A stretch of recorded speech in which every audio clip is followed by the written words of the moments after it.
Today, we're going to talk about one of the most important shifts you can make in your career. It's this idea of the narrative pivot, how you go from being seen as the reliable person who gets things done to the strategic leader who decides what gets done. Seriously, have you ever felt like this?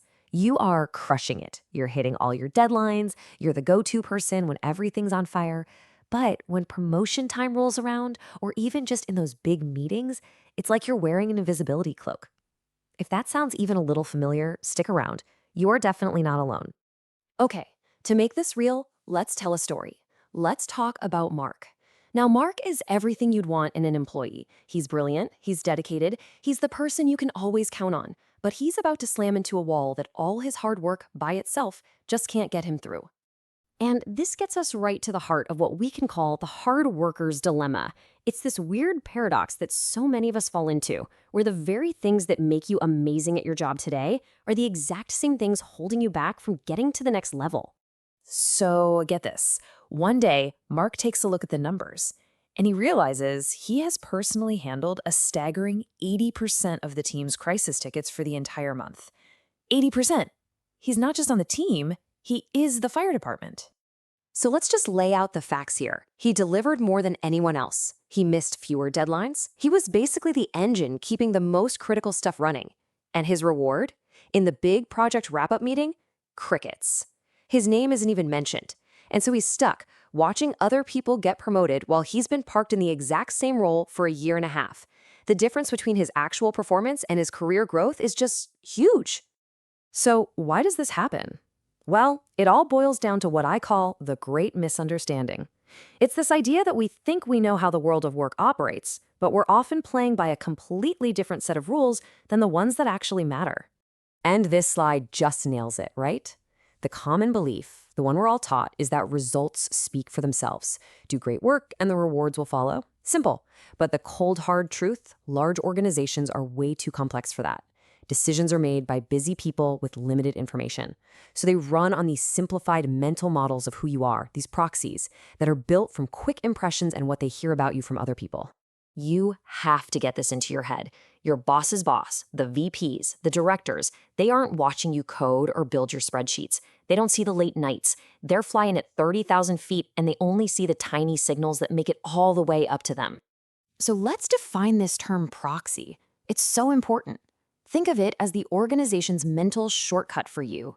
It's the one-line summary of who you are. And if the only signal you're sending is, I deliver clean work on time, then the proxy they build for you is reliable resource. And let me tell you, reliable resources are incredibly valuable, which is why they're often kept right where they are. They're too useful to move. But see, once you understand this, everything changes. You can stop being frustrated by the game and start learning the system's hidden rules. You can see what's really going on behind the curtain. And the main hidden rule is this. You have to close the visibility-credibility gap. It's the space between how skilled you actually are and how skilled the organization perceives you to be. For people like Mark, that gap isn't a crack in the pavement, it's a canyon. This chart just shows it so perfectly. Your real, actual capability. You might be operating at a 90% level, a total rock star. But because of that weak proxy, leadership's perception of you is stuck down at 60%. They see you as good, sure, but not as a leader. That 30-point gap, that's where careers go to die. So how in the world do you close that gap? Through something called signal management. And let's be really clear here, this is not about playing politics or being manipulative, not at all. It's about being intentional. It's about taking control and making sure the signals you're sending out paint a full, accurate picture of what you're capable of. All right, so enough theory. How do we actually put this into action? This is where we talk about mastering your narrative pivot. This is you taking the wheel of your own career story. It really breaks down into 3 straightforward steps. First, you've got to take a hard look at the signals you're sending right now. That's your audit. Second, you have to literally change the rooms you're in, physically and metaphorically. And third, you have to build your recognition proactively, not just sit back and hope it finds you. I think this chart is going to hit home for a lot of you. For so many amazing performers, this is reality.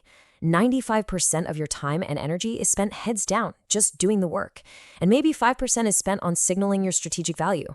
To get to the next level, you have to consciously, deliberately start to rebalance that. So, what does that actually look like? Well, instead of just saying a task is done, you connect it to the big picture goals of the company. When someone asks you a technical question, you give the answer, but then you reframe it to show you understand the business impact. You start asking why in meetings, not just how. You share what you're learning with people outside your bubble. The goal is to shift your reputation from being about your output to being about your perspective. Now, I know for some of us, this can feel a little uncomfortable. It can feel like you're not being authentic or you're playing the game, but that is absolutely the wrong way to look at it. You are not choosing between your integrity and getting a promotion. You are simply choosing to be a conscious manager of your own story instead of letting a lazy, incomplete story form about you by default. So I'll just leave you with this question to think about. Right now, in your career, are you actively managing your story? Or are you letting your story manage you? Because that gap between the incredible work you do and the recognition you deserve, that's a space you have the power to close.